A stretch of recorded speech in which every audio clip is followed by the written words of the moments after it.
Okay, so we're going to continue on with our lecture here. So we just have a few more slides or so to cover this redox that we've been talking about. So we just finished up sort of talking about oxidation and reduction and oxidizing agents and reducing agents. So again, as I mentioned, those are two different things when you're asked, what is being oxidized versus what is the oxidizing agent. And again, just remember that the agent is always sort of the opposite of its name. So the oxidizing agent should be the guy being reduced. The reducing agent should be the guy that is being oxidized. And that's a good way to do it. Again, just doing that number line sort of approach like we talked about is a really good way to figure out oxidation and reduction without a lot of thought process. Again, if it's becoming more positive, it is going through oxidation. And as we saw, it doesn't necessarily have to go all the way across zero, but as long as it's sort of heading in that proper direction, it will be oxidation. And it's becoming more negative, it will be going through reduction. So what helps us really determine whether or not something is being oxidized or reduced is knowing the oxidation number or oxidation states of an element when you do it. And those are two sort of the same names as sometimes you use oxidation state or oxidation number. Now, the oxidation state and oxidation number is different than, in some cases, what we normally associate as charges in ionic compounds. So a lot of times people struggle with this because in their head they have all that sort of nomenclature, and everybody in group 7 is -1 and everybody in group 6 is -2. But in an oxidation state or oxidation number, it's not necessarily going to be exactly the same sort of charge that you see in an ionic compound. And we'll talk about why that is here in just a second. But the oxidation number is basically the charge that the atom would have if all the electrons were transferred. And the first rule is pretty simple, sort of what we talked about. If you have any element that is uncombined, so any element is by itself, not attached to anything else, the oxidation number will always be 0. So that is basically a pretty good rule. If you have a monoatomic ion, it will basically be the same charge as the ion. So a lot of ionic compounds, so if you have a straight up ionic compound, whatever the charge is, for example, on the metal will be its oxidation number. So if you have something like sodium, it's always +1. The oxidation number will also be +1. You got something like, say, iron 3, it'll be +3 for the oxidation state. So if it is an ionic compound, whatever the charge is will be the oxidation number. When you're assigning oxidation numbers or states, really the good place to start with is a lot of times oxygen. And oxygen will have an oxidation number of -2. The exception would be if it's actually peroxide, which is this guy on the bottom. That is actually a polyatomic ion, and this oxidation number will actually be -1. But probably 9 times out of 10, or even more than that, if you see oxygen in a compound, it's probably going to have an oxidation state of -2. But you do have to watch out for the peroxide. The way you could kind of recognize the peroxide is that 2 on the bottom kind of sticks around. So if you have something like you see here in hydrogen peroxide, that extra 2 sort of on the bottom there does sort of hang out. And that's how you can kind of recognize that it is peroxide. Again, not 100% of the time, but that's a good way to sort of know it. But oxygen, a really good place to start when you're assigning oxidation states, and it's going to be -1. Bless you. The oxidation number of hydrogen is +1, except when it is bound to a metal and it comes second, then it would be -1, like it was be hydride, like we talked about with nomenclature, where it's H- rather than H+. But again, probably most of the time it's going to be +1, unless again you have it with a metal. Things in group 1 and group 2, which have pretty much fixed charges, a +1 and +2, will always be the same oxidation number as those. And fluorine is always -1. When you add up all of the oxidation numbers and states for a particular compound or ion, it does need to equal the same charge as it. So if it's a neutral compound, when you add up all the oxidation numbers, it needs to equal 0. If it is an ion, say like a polyatomic ion, like NO3-, it needs to add up to like -1. So if it happens to have a charge, the overall sort of substance, when you add up your oxidation numbers, it does need to equal the charge. Oxidation numbers don't have to be whole numbers. They can be, fractions. So for example, superoxide there is -1/2. But I say probably most of the stuff that you will come across will be probably whole numbers. but it doesn't necessarily have to always be a whole number when you assign oxidation numbers. So if we were to look at something like bicarbonate here, and especially in a situation like this where you kind of have three elements together and you definitely have oxygen, oxygen is always the place to start. And we will assign oxygen a -2 oxidation state. And there's actually three of them, which gives it like a -6 type of deal. A lot of times when you're assigning oxidation states in a 3-pack like this, you usually want to save the guy in the middle for the end. And it's going to go outside, outside, and then go in. So if we go to the hydrogen, its oxidation number should be +1, which means overall for the hydrogen, we have a +1. This entire thing here has a -1 charge, which means when we add up all of our oxidation numbers, we need to hit a -1. So right now, if we look at our numbers, we got +1 and -6, that's a -5. That means in this case that the carbon is +4 in this case, yeah, is the oxidation state. And we put our +4 in there, +4 +1 is +5, and -6 gives us a -1 overall. Now, it's important when you assign oxidation numbers, a couple of things. The oxidation number of hydrogen is +1. The oxidation number of carbon in this case is +4. The oxidation state of oxygen is -2, not -6. So when you're asked to give the oxidation state, it is just of 1 by itself. Although there are 3 oxygens, each at -2, each one has a oxidation state of -2. So that is the proper way to put it. You also should include the charge on both things that are positive and negative. So when you write the oxidation number for hydrogen, you should write +1, not just 1. So you make sure you include the pluses and the minuses, and you also assign the numbers for just one of the elements by itself. Any questions on that there? All right, so take a moment here. Actually, here's a chart of some different oxidation numbers. And again, you can see things that you might be familiar with, like nitrogen, for example, can be positive. We got things like sulfur as well. So these things that can have multiple sort of oxidation numbers, something like Mn has like 7 different oxidation numbers. But a lot of them are +3s, +2s in the transition metal region, but things can make different oxidation numbers. And again, not always the same sort of thing that we think of in terms of ionic charge is the oxidation number. So why don't you try these, assign the oxidation numbers for each of these guys here, each element and each of them with the one on the bottom. And again, we have oxygen, so it's a really good place to start.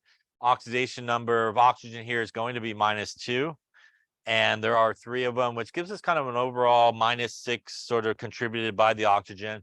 Once again, I'm going to leave the guy in the middle there, which is an I, for the end. And I'm going to go to the left there, which is sodium, which is group 1, which means it will have a +1 oxidation state. Now, this entire thing is neutral, which means it does need to add up to 0. So in this particular case, our I should be +5 to do that. So the oxidation number of sodium in this case would be +1. The I would be +5. And the O in this case would be -2. Again, here we can see that iodide is actually a +5 oxidation state rather than the -1 that we normally think about in an ionic compound. And that's because in this case, it is not in an ionic compound, it is covalently bonding with the oxygens and sharing electrons. So in that arrangement, the iodine takes on a more positive oxidation number rather than the more negative one that we associated with it, as oxygen is more electronegative higher up, right? So it will pull the electrons closer to the oxygen, making the iodine more electron deficient in this case. Any questions on any of those there? Here we have IF7. Once again, here fluorine is always going to be -1, so we'll start with that. There's 7 of them, which gives us a -7. In this case, there is no overall charge, so it does have to equal 0. So the I, there's just one of them, has to be +7 in this case. And once again, the I would be +7 and the F would be -1 in terms of the oxidation state. So here we see I again actually taking on a +7 oxidation state. That's because in this case, it's not hooked up with oxygen, it's hooked up with a very electronegative fluorine. which is much more electronegative, right? So those fluorine, those 7 of them are going to draw the electrons towards itself, going to make the iodine more positive and electron deficient, and it becomes a much positive charge. Here we have potassium dichromate. So that is a -2 for the oxygen. That gives us a -14 overall for the oxygens. Potassium is group 1, which means it has an oxidation number of +1. That is a +2. In this case, it does equal 0. The difference here, though, is we actually have 2 of the CRs, right? And in this case, to get us to 0, we actually need 12, right? And there's 2 chromiums. That means each chromium is actually going to be +6 in this case. And that is potassium +1, chromium +6, and our oxygen here -2 in terms of its oxidation numbers. Any questions on that? So if we look at something like this, just to again explain it a little bit more, let's say we looked at this guy here, which I think was on the test maybe. ClO- here, right? Now, in this particular case, oxidation number of these oxygens are -2, -2, -2. That is a -6. That means that the chlorine here is going to be a +6 in this case. And that again is because oxygen being more electronegative, going to pull the electrons towards itself, making this guy more and more electron deficient and becoming more positive. And that is different than what happens, say, with chlorine when sodium and chlorine get together. In this case, we have a complete electron transfer to the other side. So the chlorine in this case is actually on the receiving end of that electron, and that is why it ends up as a -1 charge. But what happens with a lot of these elements that we have in our head of their charges, when it is not an ionic compound and we have covalent bonding happening and sharing of electrons, because those sharing of electrons probably will not be equally because of the more electronegative atom, these guys that we normally associate as negatively charged end up actually becoming more positively charged because of that unequal sharing of electrons. And we don't have a complete transfer of electrons like we do in an ionic compound. So that is why when you're assigning oxidation numbers for an ionic compound, it is really the same as we normally would do. But when you have something that really is sharing electrons, these elements can take on a more different sort of oxidation state than we associate with the charge. And that's why we see things like chlorine, bromine, those type of guys ending up with positive sort of oxidation numbers rather than negative ones because of the sharing of electrons that happens. Any questions on that there? Yeah.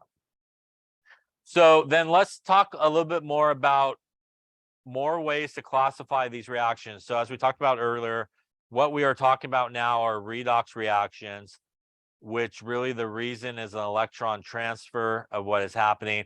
And much like double displacement reaction is the big umbrella for which precipitation reactions and acid-base reactions fall underneath, redox reactions are the big umbrella for which more specific classifications fall underneath. And the first one is a combination reaction or a synthesis reaction.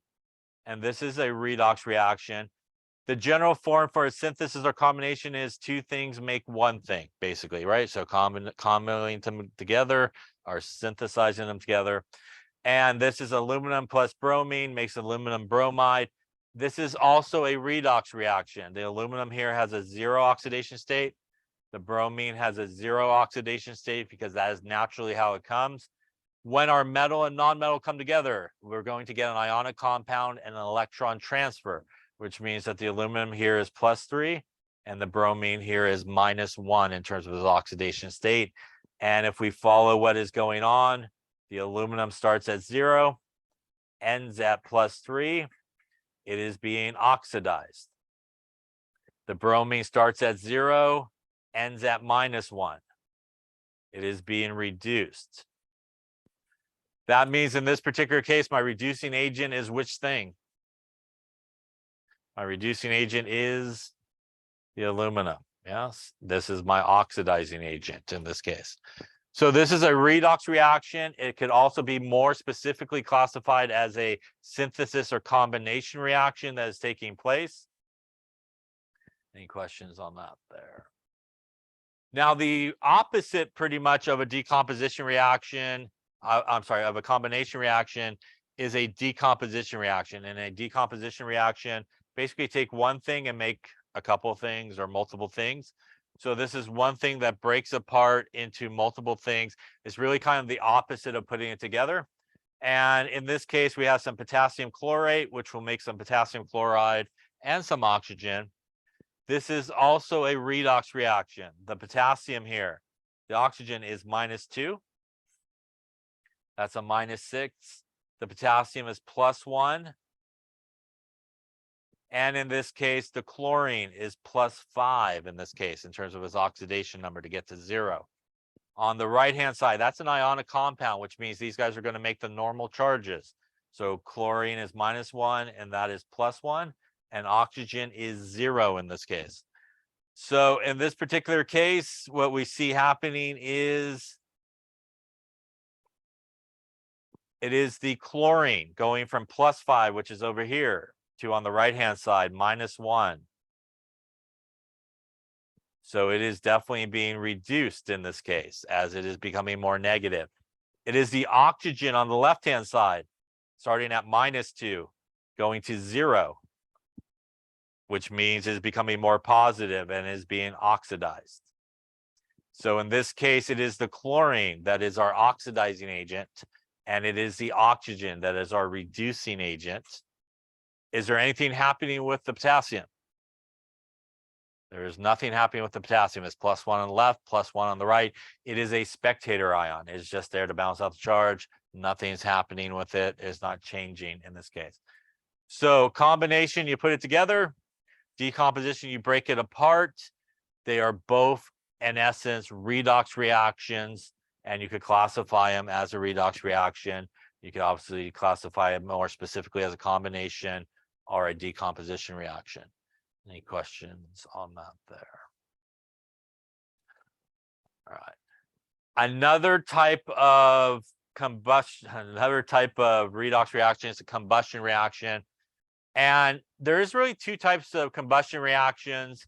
Most of the time when people talk about combustion reactions, they talk about the organic combustion that we talked about, I think, before when we were doing a empirical formula. If you take an organic guy that has carbon, hydrogen, and oxygen, and you add O2 to it, you will always get CO2 and water. So like when you light your Bunsen burner, a little CH4 plus some oxygen, CO2 and water. The super generic definition of a combustion reaction is, frankly, the only thing that you need is O2 being present. So if you have O2 being present on the reactant side, it technically can be classified as a combustion reaction. And that's what we see here. We have our sulfur plus O2 making SO2. That is a combustion reaction. It is also, once again, a redox reaction. The sulfur here is 0. The oxygen is 0 as it is by itself. The oxygen on this side has a -2 charge, oxidation state. And that means that the sulfur on the right-hand side has a +4 oxidation state. Now, in this case, if we did our number line, sulfur starts at 0, ends at +4. So it is being oxidized. The oxygen is starting at 0, ending at -2. So it is being reduced in this case. So the oxygen in this case is our oxidizing agent, and the sulfur is our reducing agent in this case because of that. Any questions on that there? Here's another one. Magnesium plus oxygen makes it a combustion reaction. Also a redox reaction, as the magnesium plus the oxygen going to our magnesium oxide, which we saw earlier, 0, 0, +2, -2. So this is a combustion reaction. This is a redox reaction. We could also classify this as a synthesis or combination reaction, right? Two things make one. So as you can see, this one reaction could actually be classified 3 different ways. Overall, it's a redox reaction. It's also a combustion reaction. And more specifically, probably the way most people would classify this as a synthesis or combination reaction. So when you're classifying reactions, as you can see here, you can classify the same reaction in different ways depending on sort of what you're looking at in this particular case. And obviously in this case, like we saw before, the magnesium is being oxidized, which means it's a reducing agent. The oxygen is being reduced, which means it's the oxidizing agent. By the way, when you have a metal and non-metal together, which one should always be oxidized? Should always be the metal, right? Because that's how an ionic compound is formed. The metal will lose electrons, the non-metal will gain electrons. So when you have an ionic compound, the metal should always be the one losing electrons, and that non-metal should be the one gaining it. Now, another type of classification is really what is referred to as a single replacement reaction. And a single replacement reaction is also a redox reaction. And it has this general formula. It is this guy, which can be a metal or a non-metal, and you will have an ionic compound. So that is the way you could recognize it. You got a metal or a non-metal. By the way, that metal or non-metal has no charge. It is by itself, no oxidation state, and you have an ionic compound. And if your first guy is a metal in this situation, although it does not have a charge in this case, metals normally will make a positive charge, which means the metal will come and kick out the positive guy and will form a new ionic compound. And that guy that gets kicked out will have no charge. If that first guy is a non-metal, like we did when we did that experiment with the halogens, non-metal has no charge to start with, but when it does, it will kick out the negative guy and make a new ionic compound. And that guy that gets kicked out will end up with no charge. So in order for this reaction to take place, like we talked about when we did that experiment, the guy that is coming in needs to be more reactive than what it is replacing. So A needs to be more reactive than what it is replacing. And if it is not more reactive, then you will get no reaction occur. So if you do see a reaction or it's more reactive, then it will happen. And if whatever's coming in is less reactive, the reaction will not take place. With a single replacement reaction, you could actually be even more specific about the type of replacement that is happening. This is a hydrogen displacement, and that is this guy coming in. That is +1 and -2. This is going to come in and kick out the hydrogen. When hydrogen gets kicked out, it becomes hydrogen gas. You see the bubbles. I think we did a couple of those the other day. And here the strontium will end up with a +2 charge. Strontium is going from 0 to +2, which means it's being oxidized. The hydrogen is going from +1 to 0, which means it's being reduced in this case. You could also do a metal displacement where the metal comes in and kicks out the metal here. That is 0, that is +4, that is -1 in terms of the oxidation states. On this side, that is 0, +2, and -1. In this case, the Ti is going from +4 to 0, which means it is being reduced. The magnesium is going from 0 to +2, which means it is being oxidized. So it is a redox reaction that is taking place in this case. This is sometimes called a metal displacement because we are replacing a metal in this case. Lastly, this is the one like we did in the experiment. This is a halogen replacement or displacement. That is 0, that is +1, -1, +1, -1, and 0. Here, the non-metal will come in and kick out the non-metal in this case. And when it does so, the chlorine goes from 0 to -1, which means it is being reduced, becoming more negative. The Br goes from -1 to 0, which means it is becoming more positive and being oxidized in this case. So all three of these represent a single replacement reaction.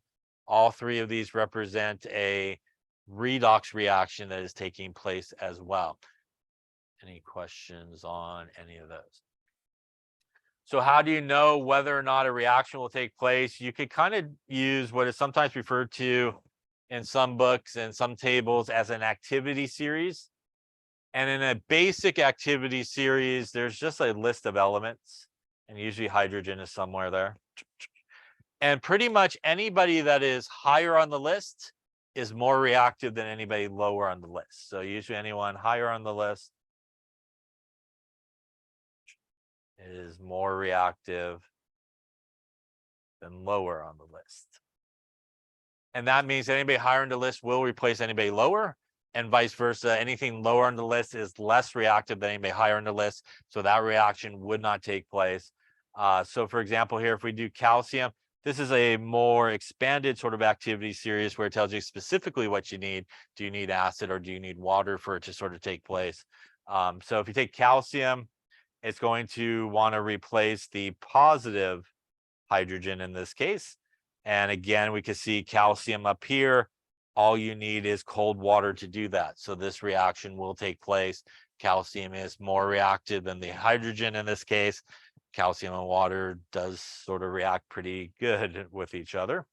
And we will get this reaction. Now, if we try to do this exact same reaction with lead, which is lower on the list, you actually need an acid for this reaction to take place, and it will not happen with water. So we will not get this reaction take place. Similarly, if you had zinc and hydrochloric acid, which I think you might have done along the way, that will kick it out, and you'll get some zinc chloride plus some hydrogen, and a little balancing there. Now, if you try to do this one with copper and hydrochloric acid, will not work because copper is less reactive than hydrogen. That is like why old pennies will not dissolve in hydrochloric acid, because the inside is copper and it won't react with it. But if you take a new penny where the outside is copper, the inside is zinc, or whatever they make it out of these days, the inside, if you file them off, would actually dissolve away. It used to be an old experiment before they didn't want to kill pennies too much anymore. You used to take two pennies, one old, one new. You would file it so the inside would be exposed to the acid. And when you would come back after you left it in your drawer, you would have one intact and one maybe not so much there, or just very hollow inside, as the inside basically would dissolve. So if something is less reactive, like copper is less reactive than hydrogen in this case, you would not see it occur. Now for the halogens, we actually, in that experiment that we did, came up with the activity series of the halogens. If you remember, as you go up group 7 from that experiment, it is more reactive, right? That is what we saw. So that's like your activity series. So fluorine is more reactive than iodine. So in this case, we should, as we saw, chlorine would have no problem kicking out the bromine. But if we try to do it with our iodine, if you remember, our iodine really did not react with very much at all. And that's because iodine is lower on the list there than, say, the bromine is trying to kick out. So you can actually use the periodic table in group 7 for your halogens as your activity series. And again, activity increases up the group on the halogens. Any questions on that there? Now, another type of redox reaction that takes place that is sometimes confusing is you actually can have the same element both being oxidized and reduced at the same time. So this is what is sometimes referred to as the disproportionation reaction. It is a redox reaction where really the same element goes through both things. It gets oxidized and it gets reduced. So let's see if we can figure this out here. If we look at the chlorine on the left, that is 0. Over here, the oxygen is -2, and there's a -1 overall, which means the chlorine in this first guy is +1. The chlorine here is just a ion, so it is -1. So in the first case, we have the chlorine going from Cl2 to ClO-, going from 0 to +1. In this case, the chlorine is being oxidized or reduced. Chlorine is being oxidized. It's going from, if you do your number line, it's going from 0 to +1, right? So it's becoming more positive. It is going through oxidation. That same chlorine can end up as Cl-, going from 0 to -1, which means it's going from 0 to -1 and becoming more negative and being reduced. So in this case, you could actually have both things happening to the same element. You would write your half reactions like that, and then obviously you would continue on in the same vein to balance it. Any questions on that there? So just some ways to classify these reactions. We do have our sort of acid-base reaction happening here.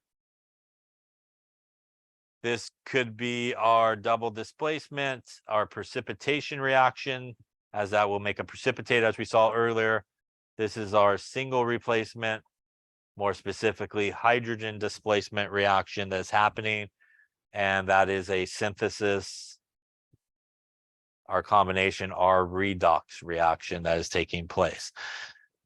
So there are multiple ways that you can, as we talked about, sort of classify reactions. But as we mentioned, there really is sort of two big classifications. And again, those two big classifications are your double displacement, which is your precipitation reactions,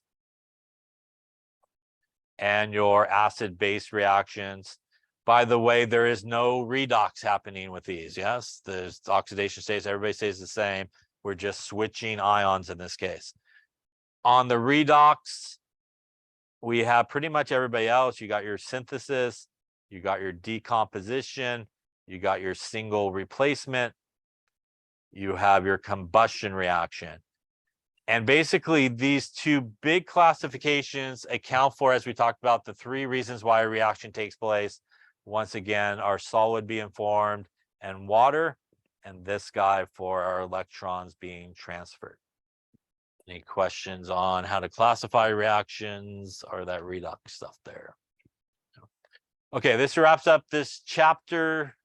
Give me a second, and we're going to kind of roll into balancing redox reactions like in the study assignment a little bit. What we're going to talk about now is sort of an extension on the redox reactions and how to sort of balance more complicated redox reactions like you will see in the study assignment that is scheduled for today. And this is stuff that you do need to know. So in your book, it really is out in, I think, I don't know, chapter 16 or 17, I think, in the electrochemistry chapter is sort of where this is found, but we do cover it here since we do a study assignment and all that kind of stuff on it.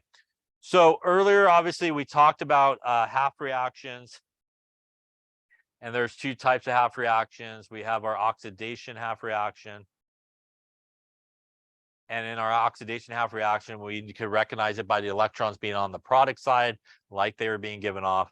We also have our reduction half reaction, where the electrons are on the reactant side, like they're being gained.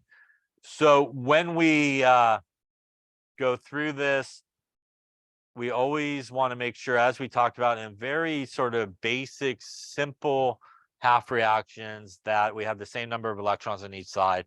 So as I mentioned before, you may have to multiply each half reaction by a number to achieve that, but ultimately the electrons should completely cancel out, because what we are talking about here is a complete transfer of electrons, really from the guy being oxidized to the one that is being reduced. And that is why it always occurs together.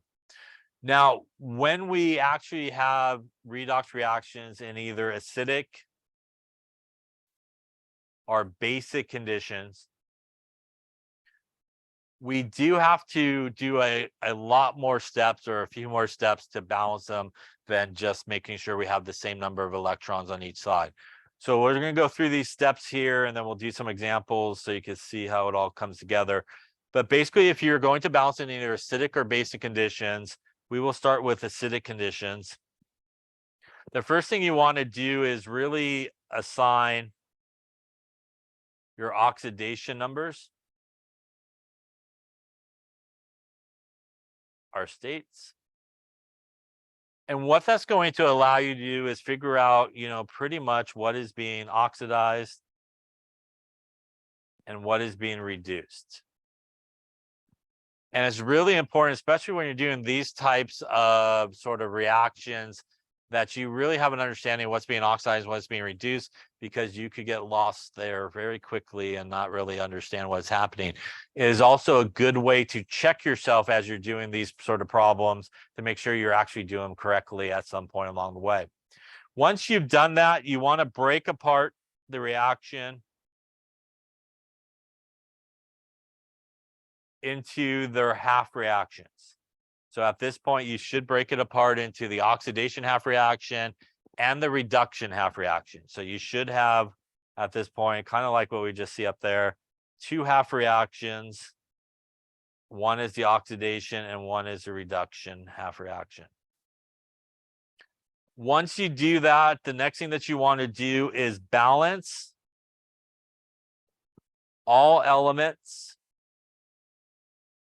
except hydrogen and oxygen. So you want to balance all the other elements, just like you normally would when you balance an equation. You would put the appropriate coefficient in front of it, and you would balance it except for hydrogen and oxygen. Once you've done that, the next thing that you're going to do is actually balance the oxygen, as usually the case. So we're going to balance the oxygen by adding water. So we're going to add water to whichever side needs the oxygen. And you're going to add however many waters you need to get the proper number of oxygens. Now, the problem with adding water to get the oxygens is water is made up of not just oxygen, but it's also made up of hydrogen. So for every water that you add to one side, you're actually adding more hydrogen to that side. So to the opposite side, you need to add 2 H pluses for every water you add. So if you added 2 waters to the left-hand side, you need to add 4 H pluses to the right-hand side. If you do not do that, you will be short some hydrogens at the end, which is not good. Also, if you find yourself at the beginning of the reaction, after you sort of split it off into the half reactions, and you have more hydrogen on one side than the other, you could just add a H plus to the other side to balance out the hydrogens. So sometimes that occurs, like when you do it to the half reaction, one side has hydrogen, the other side has no hydrogens to start with. So you could just add the H plus to the other side to balance it out to begin with. Otherwise, you will again be short hydrogens, or at some point you need to add the hydrogen. So a lot of times it's easier just to do that up front. Once we add the water for the oxygen, the appropriate number of H pluses for the hydrogen, the next thing that you want to do is balance the charge on each side of the arrows. And we do that by adding electrons. Because electrons are negatively charged, they are going to go to whichever side needs the negative charge to balance the charge on each side of the arrow in each half reaction. It's also important to remember this, that it does not need to equal 0 on both sides of the arrow. It just needs to equal the exact same number on both sides. So it could be +1 on both sides, it could be zeros on both sides, -2s on both sides, but they just need to have the same number. So whichever side needs the electrons to do that, you would add the appropriate amount. The other thing that sometimes people screw up on when they do this is they want to do it element by element and figure out, you know, this guy lost 2, this one did. That's a waste of time, because frankly, you could just use the overall charge of everything on each side, and that takes into account all the oxidation numbers. So you could just very quickly figure out how many electrons you need on both sides. Once you've done that, you want to make sure you have an equal number of electrons in each half reaction. And if you do not, then you need to multiply by a number.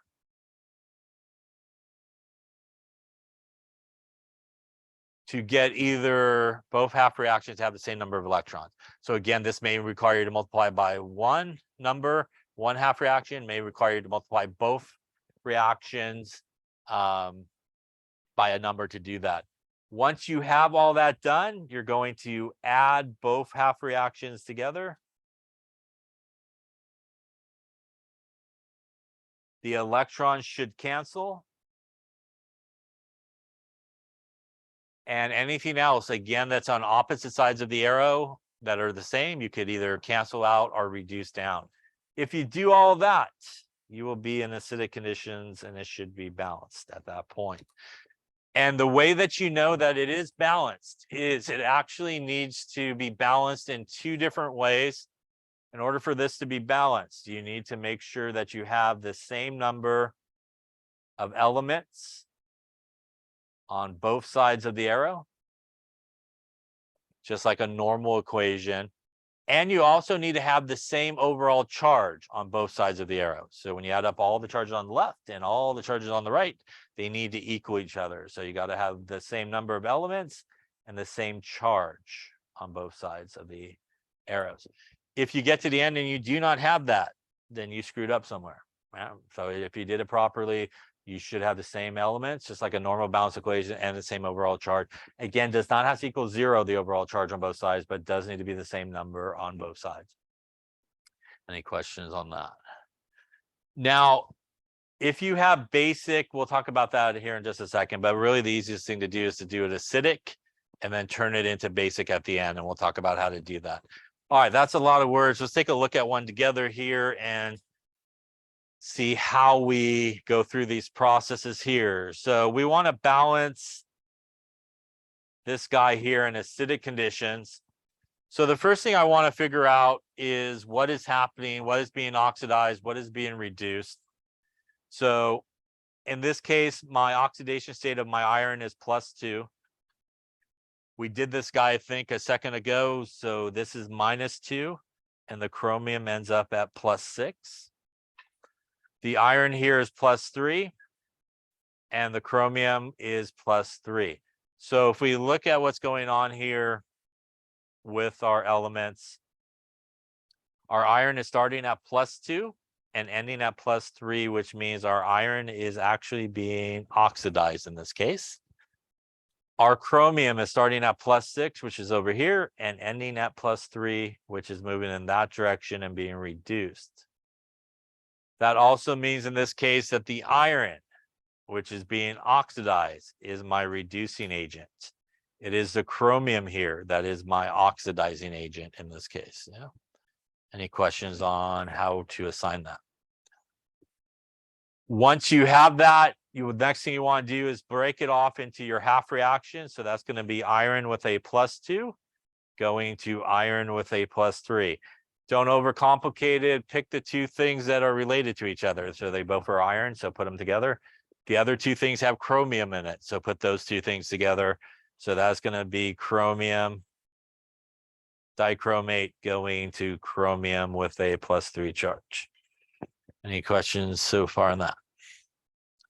The next thing we want to do, and by the way, it might be a good idea to write oxidation here and reduction to remind you which one is which. The next thing we want to do is balance all the elements other than oxygen and hydrogen, just like normal. So although they do have different charges, there is just one iron here. So we're okay. When we look at the chromium, there's 2 there and only 1 there. So we do need to balance it by putting a 2, just like a normal balancing equation, to balance out the chromium. At this point, we have balanced out all the other elements besides oxygen and hydrogen. We are now going to turn our attention to oxygen. When we look at the iron's half reaction, there's no oxygen, so I'm not going to worry about it. But when I look at the chromium, there are 7 oxygens here and none on this side. That means to the right-hand side, I need to add 7 waters to get me the 7 oxygens that I need. Because I added 7 waters, that gives me how many hydrogens? 14, right? So to the other side, so I am not short, I'm going to put 14 H pluses, so not just hydrogens, but H pluses on the other side. Got my other plus kind of close there. Any questions on that step there? All right. So now I balance my oxygens, I balance my hydrogens, I balance my other elements. The next thing that we want to do is balance out the overall charge in each half reaction by adding electrons. So when I look on the left-hand side here, that's a +2. When I look on the right-hand side here, that is a +3. The side that needs electrons is the guy on the right-hand side. I need to actually add 1 electron here. When I add 1 electron, that is +3, and -1 gives me a +2 to balance out the +2 over here. So that is good, yes? Now coming to the bottom, here's where I'm talking about, don't go element by element because the overall charge tells you what it is. That is like a +14 happening there. That is a -2 because of the overall charge here. That is a +12 that is happening on that side. On this side, that is a +6. That is a 0. The side that needs electrons to balance it out is the guy on the left. It needs 6 electrons, right? Those 6 electrons give me a -6, which gives me a +6 on the left and a +6 on the right. It is balanced. Yes? Any questions on that? Yeah. What's that? A water is neutral, right? So overall is 0. So remember, as we talked about with oxidation numbers, they need to add up to the overall charge on the molecule or ion, which means if the overall thing adds up to 0, no sense going individual, it adds up to 0, basically all those numbers. So why put extra numbers in there? If you have something like we have with dichromate that adds up to -2, when you add up all the individual oxidation numbers, the +6 and the -2s for the oxygens and the chromiums, it adds up to -2. So no sense going individual, take the overall charge of everybody, and that will balance it out. Other questions on that? By the way, this is the part where you could check yourself to make sure you're hopefully doing it correctly. I originally found that the first half reaction is the oxidation half reaction. That means my electron should be on the product side, which it is. So that's good. And this is the reduction half reaction, which means my electron should be on the reactant side, which it is. That is also good. They're also on opposite sides of each other, right? Which is what it should be. They should never be added to the same side. So if you find yourself adding electrons to the incorrect side, you either misdiagnosed or ID'd the oxidation reduction, or you put the electrons on the wrong side. Yeah, so you got to make sure you can check yourself. At this point, we're very close to being done with this. What we need to do now is add both of these half reactions together. But again, we cannot do that until the electrons are the same in each of these half reactions, which they are not. To make them the same in each half reaction, I need to multiply the top half reaction by 6, looks like. And that will give me 6 electrons in each of these. So if I do that here, that's going to give me 6 of the iron 2 goes to 6 of the iron 3 plus 6 electrons.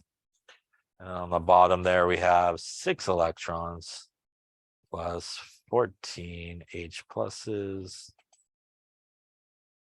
Cr2.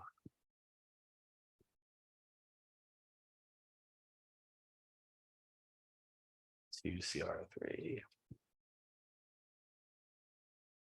And we have 7 waters. All right, so what I did is basically distribute the 6 across the top one. I did not need to do it to the bottom because obviously it had 6. Now that I have the same number of electrons, we could add these together. Once again, if we did this properly, our electrons should cancel. So they are on opposite sides, so they will cancel. There's nothing else that's the same on opposite sides of the arrow, so nothing else will cancel in this case. So everybody on the left-hand side of the arrow will stay there. And everybody on the right-hand side will stay there. So this is going to give me 14 H pluses plus Cr2O7 2 minus plus 6 of the iron 2. Right-hand side of the arrow, 6 of the iron 3 plus 2 of the chromiums and 7 of the waters. If I did not screw this up, hopefully, we should be balanced in acidic conditions. So let's make sure we have 14 H's on the left, 14 on the right, 2 Cr's on the left, 2 on the right, 7 oxygens on the left, 7 on the right, 6 irons and 6. So that's all good. Overall charge, that's plus 14 here. That is -2. That is plus 12. That is a 0 oxidation number. Over here, that is a plus 18, I hope. That is plus some bad math there, huh? I'll get back to some better math in just a second. That is plus 6 there. That is a plus 24, and that's a plus 24 on that side, actually. Plus 24. So we have this same overall charge, if you do some better math there on both sides, and that is balanced both ways. Overall charge and same number of elements on each side. Any questions on that? Yeah.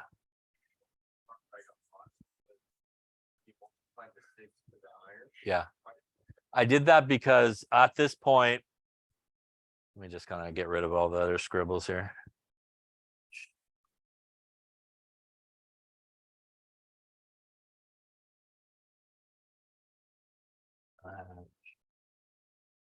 So at this point, we want to add basically both of these half reactions back together.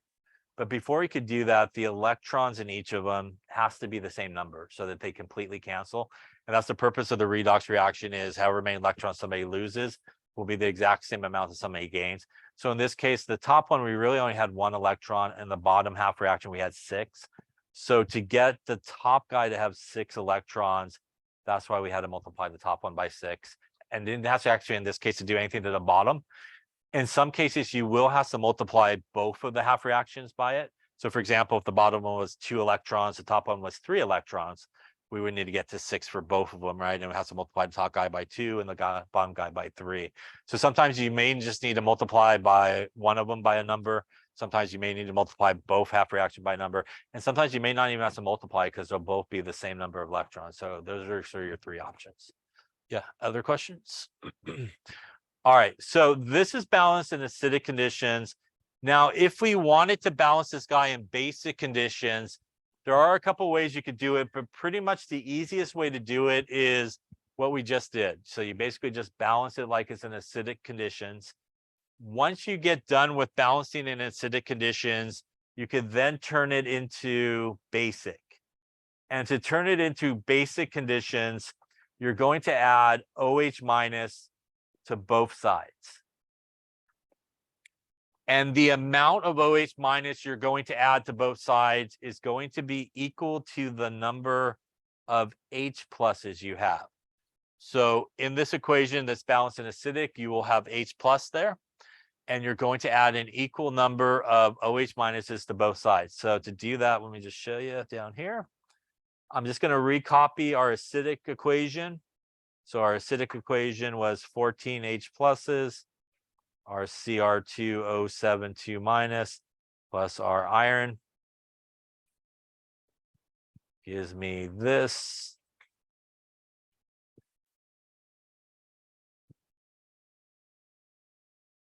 All right, so what I'm going to do is look at my acidic equation and go, I have 14 H pluses. That means I'm going to add 14 OH minuses to the left-hand side and also the right-hand side. So we're going to add it to both sides in this case. Now, when you have H plus and OH minus together, they actually come together to make our good friend water. So these guys here will make 14 waters. Now, what I have and what usually will happen is I have some waters on the right-hand side in this case, and I have now water on the left-hand side. I could reduce down the waters by subtracting 7 waters off of each side. And that basically will leave me 7 waters on the left, plus my dichromate, plus my 6 irons, which I didn't do anything to, my 6 of the iron 3s, my 2 of these guys, and my 14 OH minuses. And again, if I did not do anything really bad there, this should now be balanced in basic conditions. And we should still be the same way, which means I should still have the same number of elements on both sides. I have 14 hydrogens on the left, 14 on the right. I have 7 oxygens in the first guy, 7 in the second. That gives me 14 oxygens on the left and 14 on the right. I have 2 chromiums on the left and right, 6 irons on the left and right. Overall charge on the left, I'm going to try to do better here. -2. This guy is going to be 0. This guy is going to be +12. I'm going to go with +10. On this side, that's going to be a +18. This will be a +6. This will be a +14. So that is going to give me a +10, I hope, as well. And in this particular case, it's a minus. I'm just getting my minuses all screwed up today. -14. There we go. That is going to give us a +10 that's left over in this case. So we are balanced here both ways, both with elements and overall charge on each side in that case. So that is really the easiest way to kind of turn it into basic, is to do it at the end after you do acidic. You can do it basic in the middle, like where you add the electrons. Before you add the electrons, you add the waters and the OH minuses. but it gets a little confusing. A lot of stuff that kind of cancel out. It's a lot cleaner just the way to the end. How do you know that the first one is balanced in acidic conditions? I see H plus, that means acidic. How do I know that the bottom one is balanced in basic conditions? When I look at the overall reaction, I see OH minus, which tells me it's basic conditions. So that's the way you know it's balanced in either acidic or basic conditions when you're all done. Any questions on that one there? All right, I did one, you do one. All right, why don't you balance when I find it?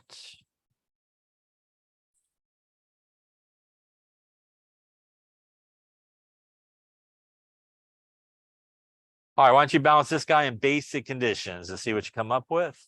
Also identify what is being oxidized, what is being reduced. All right, so take some time and do that.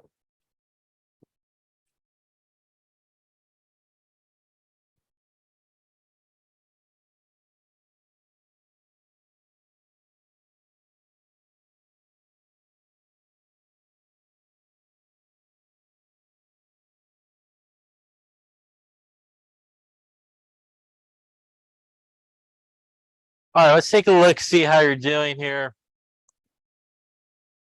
So the first thing we want to do is figure out maybe what is going on.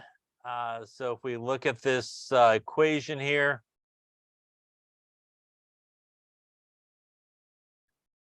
a really good thing to do is to start with the oxidation numbers and assign them correctly so that you can really understand sort of what is happening, what is being oxidized, what is being reduced. So our I minus has a -1 oxidation state, as that is a charge. So really any ion by itself, the oxidation state and the charge will be the same. When we look at MnO4 minus, the oxygen is -2 is the oxidation state of the oxygen. That does give us a grand total of -8, and it does need to equal -1. So the Mn in this case is actually +7 in this case to balance it out. Is that +7, and the -8 will give us a -1 oxidation state. A reminder, though, that if you're asked what the oxidation state of oxygen is here, it is -2, not -8. So again, -2 would be it. This is I2, which is by itself, and that is naturally how I2 comes. So as we talked about, anything that is by itself and how it comes naturally has an oxidation state of 0. When we come over to MnO2, once again, starting with the oxygen, the oxidation state is -2. That gives us a -4 overall. To balance that out, the Mn in this case will be +4, as that equals 0, as there is no charge on this. So looking at this, first off, any questions on how to assign those oxidation numbers? Yeah. I got the for this guy over here. Yeah. So if we look at this, we want to start with the oxygen, which is -2. And each individual oxygen will have an oxidation state there of -2, but there are 2 of them total, which means that overall, if we kind of look at sort of oxygen's contribution, it's going to give us a -4 overall. This thing's actually a neutral. There's no charge overall on this guy, which means when we add up the oxidation numbers, they do have to equal 0. So in this case, since we only have one Mn, it has to be +4 to balance it out to 0, right? +4 -4 gives us 0. So the oxidation states here, the Mn in this case would be +4, the oxygen would be -2. And that is different than a little bit what we got going on when we looked at this guy. Overall, again, starting with the oxygen, it would be -2. There are 4 of them, which means, again, here, the oxygen is sort of contributing like a -8 overall charge that's happening. This guy, though, does have an overall charge of -1, which means when we do add up all of our oxidation numbers, we need to end up at -1. So we already got +8. I'm sorry, -8. So to get us to -1, this guy would has to be +7 in that case to get us to -1. Other questions on that? And obviously the I here is just an ion by itself, so it will have a negative charge, whatever it is. And this is, again, really a diatomic molecule, and that's an element. That's how it naturally comes uncombined, and that's why it's 0 for those guys. Other questions? Yeah. Yeah, because they're still elements, that's how they naturally come. They're really not combined with anything else. They would fall under the uncombined part, which means that it should have an oxidation state of 0. Yeah. Other questions? Okay, so now that we got that all worked out, we want to figure out maybe what is happening, what is being oxidized, what is being reduced here. So if we take a look at the Mn in this case, and also the I, we can figure out what is happening. The I is starting at -1, and it is ending on the other side at 0, which means it's actually moving in that positive direction, which means it is being oxidized. So this guy is going through oxidation. By default, that means that this guy is going through reduction. We could also figure it out for that because the Mn on the left-hand side is +7. The Mn on the right-hand side is +4, which means it is moving in that direction, becoming more negative. So it's becoming reduced. That means in this case, this is our reducing agent, the I-, and this guy here is our oxidizing agent, which is the MnO4. Any questions on that there? Okay. So really the next thing we want to do is split this off into 2 half reactions. Really just take the 2 things that have the same elements in it, and that's what you want to put together. So we definitely have I-, which is related to I2. The other guy has Mn in it, so MnO4- going to MnO2. And once again, this is our oxidation. This is our reduction half reaction. The next thing we want to do is balance everything other than oxygen and hydrogen. So in this case, we do need to put a 2 in front of the I because we have 2 I's on the right, but only 1 on the left. On the bottom one, we have Mn on both sides, so that's okay. We got 1 on each side. The next thing we want to do now is to balance the oxygen. So this is where we're going to add the water to do that. In the top half reaction, there's no oxygen, so we don't have to worry about it. In the bottom one, we have 4 oxygens there, but only 2 there. So the right-hand side here will need 2 waters. And that's going to give me the 2 oxygens that I need on the right-hand side to balance it out. Because I put 2 waters on the right-hand side, that also added 2 hydrogens to the right-hand side, which means now to the left-hand side, I need to put 4 H pluses in there to balance it out. Any questions on that there? Now that we've balanced out the oxygens and the hydrogens and obviously the other elements, we are ready to balance out the overall charge here on both sides of each half reaction. So to do that, the overall charge on the left-hand side is -2 here. The overall charge on the right-hand side is 0. So which side needs the electrons? It is the side on the right. And I need to add 2 electrons in this case. Those 2 electrons will give me a -2 on the right to balance out the -2 on the left.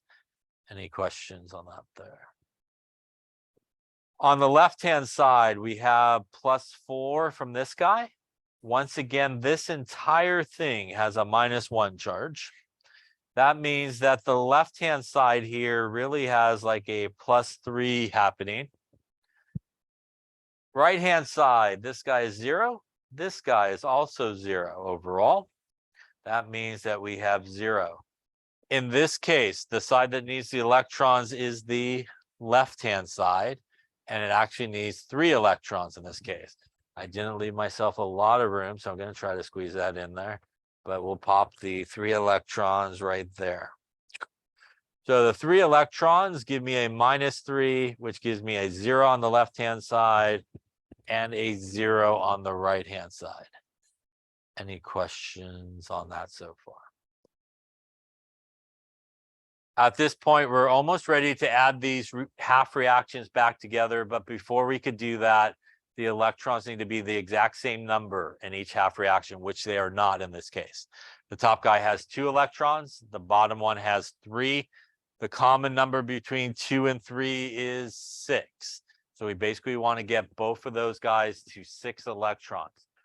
So to do that, I'm going to erase some of my scribble here so I don't have to switch pages here.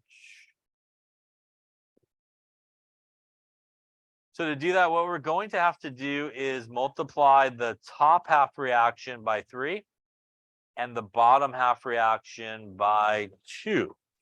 So taking this top guy, multiplying it by 3, taking the bottom guy and multiplying by 2. So in this particular case, we actually needed to multiply both half reactions by a number to get to the same number of electrons, which does happen a lot. You sometimes have to do that. So all I'm going to do now is just distribute the 3 across the top one and the 2 across the bottom one to everybody that's there. So I'll just kind of dash a line underneath here. So doing that 3 on the top one gives me 6 I minuses.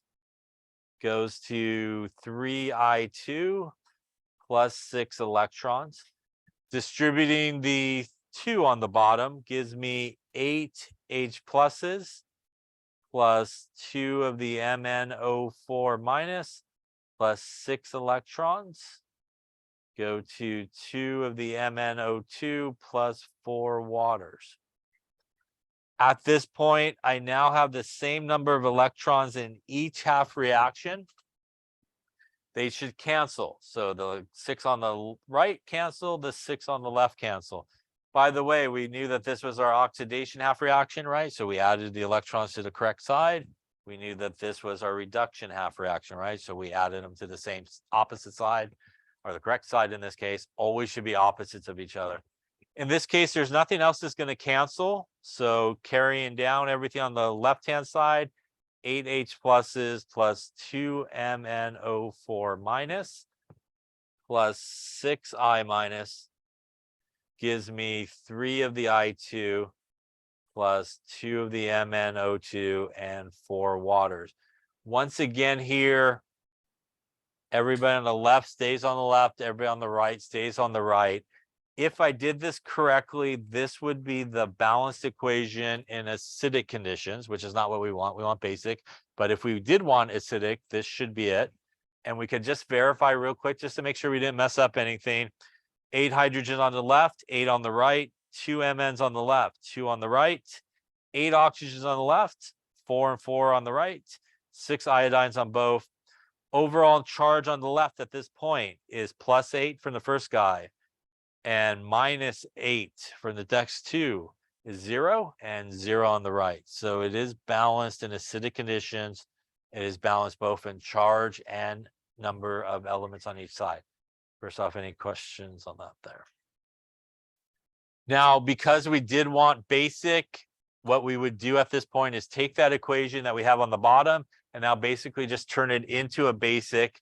So I don't have to recopy it. I'm going to write it up on top here. Okay, so taking our balanced acidic equation and turning it into a basic equation.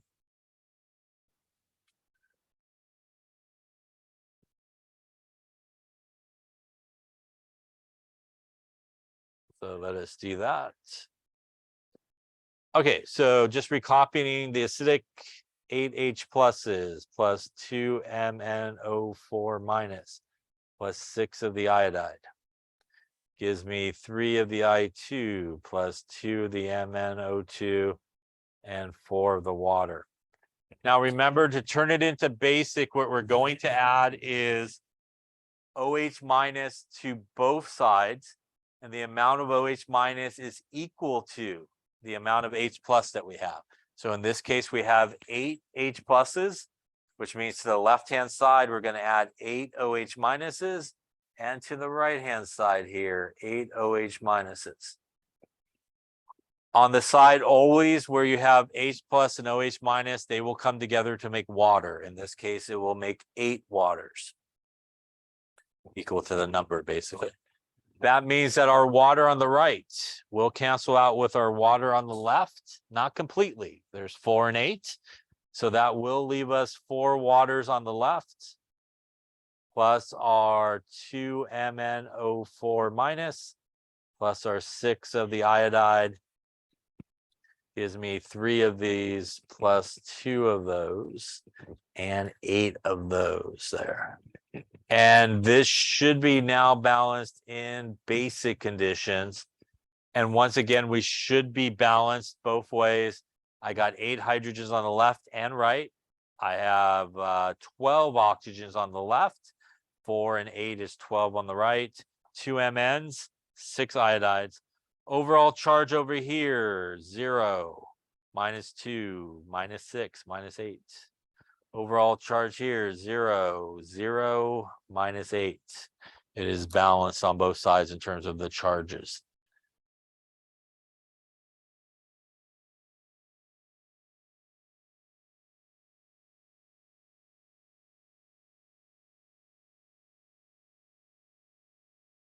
Okay, let's take a look and see how you're doing on this one. So we're going to start with the same approach. We're going to assign our oxidation numbers first to make sure we understand what's going on. So here with our dichromate, we did a couple of times already, but once again, the oxygen is -2. That gives us like a -14. It does need to equal -2 when it's all said and done. In this case, for the chromium, we do have 2 of them, which means in this case, we do need to get to 12 to get us to that number. That means each of these are going to be +6 in this case. On our oxalate here, that's going to be -2 for the oxygen, gives us a -8. Once again, this guy also is going to equal -2. In this case, we have 2 carbons. Each of them will have to be +3 in this case to get us to +6 to balance everything out. Any questions on those assignments there? Coming over to the other side, we have chromium, which is going to be a +3. And our CO2, the oxygen is going to be -2, so -4. In this case, it's going to equal 0 as it is neutral. And that means that the carbon in this case is +4. So once again, if we look at what is going on in terms of oxidation and reduction, the chromium is starting at +6, which is over here. It is ending at +3, which is in that direction. That means it is being reduced in this case. So that is going through reduction. That also means that that would be my oxidizing agent in this case. By default, that means that the oxalate should be going through oxidation and should be my reducing agent. Because the carbon is starting at +3 and ending at +4, moving in that direction, becoming more oxidized, the carbon in this case. Any questions on any of that there? At this point, we're going to basically just split up everybody based on really what looks alike. So this is a chromium, and that's a chromium. This is a carbon, and that's a carbon. Now, remember at this point, the first thing that we want to do is balance everything other than our oxygen and hydrogen. And in this case, this is our reduction. That is our oxidation. In this case, we actually do need to put a 2 here for our chromium, as there's 2 chromiums on the other side. And actually in the bottom one, there's 2 carbons on the left. So we will need to put a 2 there as well. Any questions on that there? Now that we did that, we can move on to oxygen. Top one has 7 oxygens, which means I need to put 7 waters on the right-hand side. Left-hand side will then get 14 H pluses to balance it out. When I look at the bottom, do I need to put any waters? I do not. By putting the 2 in front of the carbon, that actually gave me 4 oxygens on both sides. So that is why you want to do it in that order first. Take care of everybody other than oxygen and hydrogen. Sometimes the coefficient will actually take care of it for you, and you might not need to add water. So in this case, we actually don't need to add water. At this point, we want to add our electrons to balance out the charges. Again, we want to go overall charge here. So this guy is contributing a +14.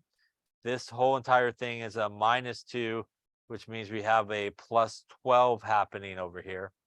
On the right-hand side, that is a +6 contribution and a 0, which means we have a +6 on the right-hand side. To balance that out, we need to put 6 electrons on the left-hand side. That gives us 6 negatives, which gives us a +6 on the left to match the +6 on the right. Left-hand side on the bottom here is -2. Right-hand side is 0. That means that this guy needs a couple of electrons over there on the right-hand side. We know we did things correctly in a sense because that is on the right-hand side or the product side, and that is our oxidation. This is our reduction, which means our electrons should be over there on the left-hand side, which it is. Any questions on that so far?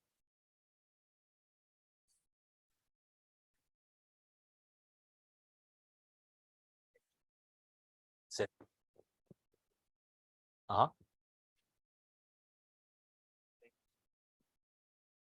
Yeah, because overall carbon dioxide is a neutral molecule. So overall, it does have oxidation numbers in each of those things. The oxygen is still -2, the carbon is still +4, but when you add it together, overall it equals 0. So when you're looking to add in electrons, it's much easier just to look at the overall charges of everything. Because the overall charges of all the molecules and ions, they all take into account the individual oxidation numbers. So there's no sense going individually. You could just take the overall charges of what you're looking for in this case. So it's a lot easier to kind of do it that way. Other questions? Yeah. So in this case, we cannot add them together yet because both half reactions have different numbers of electrons. So in this case, we actually only need to multiply, it looks like, the bottom guy by a number. And we will multiply the bottom guy to get it to 6 electrons, which means we need to multiply it by 3 here. And I'm just going to recopy the top guy. I didn't do anything to it, so I'm just recopying it so I have them all in the same spots.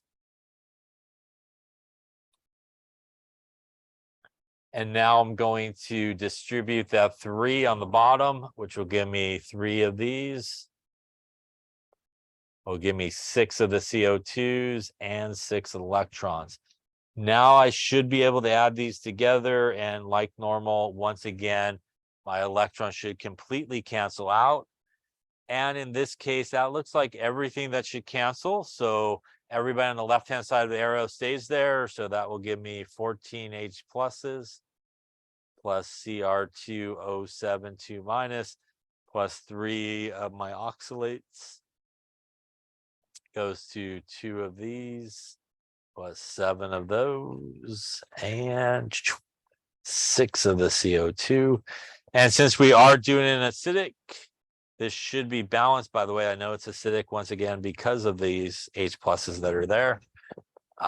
So let's take a look just to make sure everything is balanced out.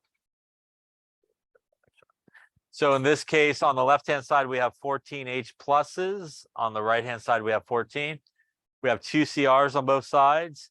Oxygen, we have 7 in the first one and 12 more. That's a lot, but 19, I think. We got 7 and 12 more over there and 6 carbons on each side. Overall charge on the left, that is plus 14 from that guy. That's a -2, and that is a -6. So that's an 8. That's a plus 6, I think. Over here, that is a +6. That is a 0, and that is a 0. So +6 and +6 means we are balanced on both sides. And once again, seeing that H plus there tells us it's balanced in acidic conditions. If we wanted basic, obviously at this point, like we talked about, we would just do 14 OH minuses on both sides. We would combine to make the water, cancel out the water a little bit, and then we'd be left with our basic conditions. Any questions on how to balance these? You do need to be able to do this stuff, yes? Yeah. What's that? Yeah.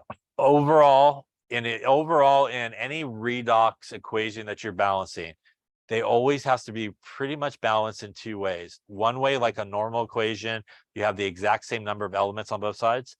And then overall charge on both sides of the arrow for that reaction needs to be the same. Once again, it doesn't have to be 0, it just needs to be the exact same number on both sides.